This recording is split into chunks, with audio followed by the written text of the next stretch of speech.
Okay, so I'm a black belt in Brazilian Jiu-Jitsu with a pretty serious piano habit. But I also like going to the gym, cooking, reading, writing, editing videos, learning all sorts of random stuff, and hanging out with my family. And honestly, it's not that easy. For the longest time, I either felt like I didn't have enough time to do all the things I wanted to do, or like I was constantly on the edge of burnout because I was always grinding and never resting. But after a lot of learning and experimenting, I actually think I've found a system that lets me not just manage all those interests, but also make forward progress in all of them weekly, if not daily, while also giving me enough downtime to not just feel like I'm completely burned out. So that is what we're going to talk about in this video. And we're going to start with probably the simplest single thing that you can do, which is to start a graveyard. So this is something I've done for years in writing, and it's absolutely the best way to take the pressure off when you're trying to kind of edit and refine your ideas. The basic idea is that you put every draft you do, along with notes, links, and anything else you think you might want to remember, in a graveyard at the bottom of the document you're working on.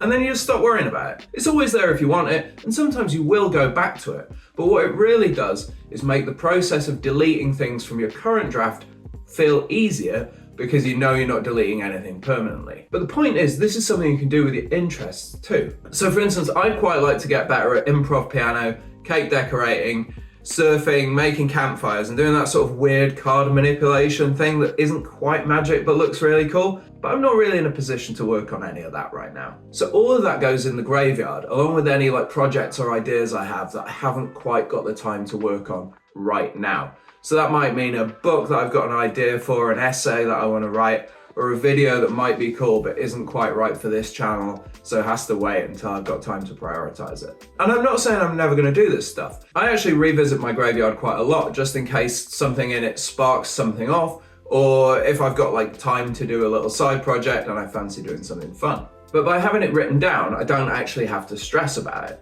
It's just there somewhere in a backup spot, so I'm not constantly juggling it in my brain. On a similar sort of subject, something I also really recommend is what Scott Anthony calls killing zombie projects, or those projects that you've sort of half done or started, but you aren't really committing to or getting any value from. We're often quite reluctant to abandon these because of the time we've already put into them, but admitting to yourself that you're not really benefiting from these things can make it kind of easier to stop worrying about them. And that gives you more time to worry about the stuff you do want to do. And a way to do that better is to look for life multipliers. So I like to think of life multipliers as those projects that have like an outsized ability to improve your life in either one way, or even better, a whole bunch of ways. That might be because they're a cool way to meet people and make friends, or because it's like a skill you're going to use forever, or maybe because it's something you can use to travel and make money from. So I think the ultimate example of a life multiplier is getting into some kind of physical activity. For the 2 or 3 hours a week I put into it, exercise really pays off by giving me more energy, more mental clarity, and a mood boost that lasts for most of the rest of the day. And in the longer term, hopefully it's also keeping me healthy so I can keep doing all the other stuff I want to do for a much longer time. Another life multiplier is being able to cook. You're going to have to eat for the rest of your life, and so learning to make even a handful of delicious meals is going to pay off by helping you eat healthily and cook for other people. For me, Brazilian Jiu-Jitsu is a life multiplier because it's a cool way to make friends and stay in shape. And now that I'm pretty good at it, it's also something I can make money from. And I don't think I'm ever going to make money from piano, but it is a cool, fun thing that helps me decompress and kind of takes me away from screens and work. And I'm not saying you have to think about everything in these kind of calculating, mercenary terms. Like, I learned to do a Rubik's Cube just because it was something cool and I wanted to impress my 6-year-old. But I do think it can help you out to go through everything you want to do and list out the kind of benefits that it might have now and in the future. And once you've done that, you're in the perfect position to make your must-do list. So I think pretty much everybody is familiar with the idea of a bucket list. I've got one written down and it's full of stuff I would genuinely like to do one day, like visiting Yosemite, going in a hot air balloon, and reading Edward Gibbon's Decline and Fall of the Roman Empire. But I also have one for skills and interests. And with those, I think it's really helpful to make a distinction between stuff that would be kind of cool to do and stuff that's super meaningful to you and the kind of life you want to lead. So for me, for instance, I've always thought it'd be kind of cool to get a black belt in judo, but I won't really feel like I've failed at the end of my life if I've never done it. Whereas piano is kind of the opposite. When I sat down and thought about it, learning an instrument, and that instrument in particular, was one thing that I was like, yeah, I'm going to be sad if I get to like 70 years old and I've never even tried this. And similarly, if I never try and write a book about the kind of stuff I talk about on this channel, I think that'll be a missed opportunity and I'll regret not having done it. So the first thing I would suggest is sitting down and scribbling out absolutely everything that you're interested in doing, and then splitting that stuff out into, yeah, that'd be kind of cool, and this is an absolute must do. This is where your graveyard comes in handy, because a lot of the kind of cool stuff can go in there. But it's also where life multipliers are going to come in handy, because those let you look at the things that are going to improve your life right now and then in the future. Like maybe you're young and you'd like to one day travel the world as a digital nomad. Maybe that's a process you can kick off right now by starting to learn a skill that will one day let you work abroad or even teach. Or is there stuff that you should do right now while you're young? Like I did a bunch of gymnastics and capoeira when I was younger, and I'm really glad about that, because as I've got older, it's not just difficult to get to the sort of gyms where I can do that stuff, it's also a lot harder on my body. Whereas some stuff that's on my kind of cool list, like cake decorating and improv piano, I can keep practicing till I'm 90. And then once you've got all this stuff in a list, it's time to do a time audit. And I will make you a bet. This is probably the one thing from this video that you are going to think about and then not do, because it seems kind of boring and obvious. But I also think it's the one thing that you absolutely shouldn't skip, because it's very easy to think that you don't have any spare time to do anything until you look at what you're doing with your spare time.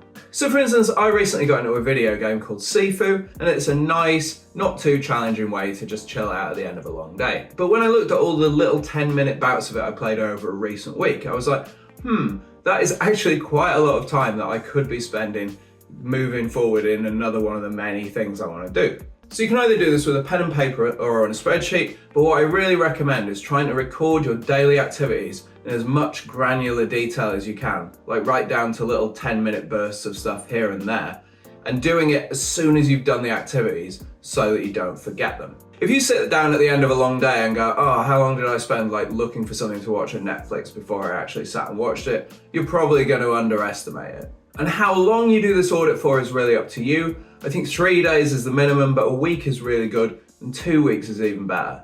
And once you've done your time audit, you can sit down and look at where you've got extra time, and then work out what you could actually be doing in that time. Like you're probably not going to make it to a jiu-jitsu class at 10 o'clock at night, but maybe you could spend some of that time looking over instructionals or watching match footage. Or maybe you can't get to a piano during your lunch hour at work, but could you spend like at least 5 minutes of that watching some music theory or going over your notes? And so once you've thought about this stuff and filled the obvious gaps in your schedule, it's time to change your S.U.P. So the question to ask yourself here is, what's the smallest amount of time in which I can get something done towards the projects that are meaningful to me? So for jiu-jitsu, people often think about that in terms of the hour they have to go to the gym and the commute time around it. Or even for piano, people think about it in terms of like 25 or 30 minutes. But the thing is, that's not really true. For me, a big part of keeping my piano practice going when I'm busier is being able to fit it into a 5 or a 10-minute gap, which might not be enough to get into seriously studying a piece,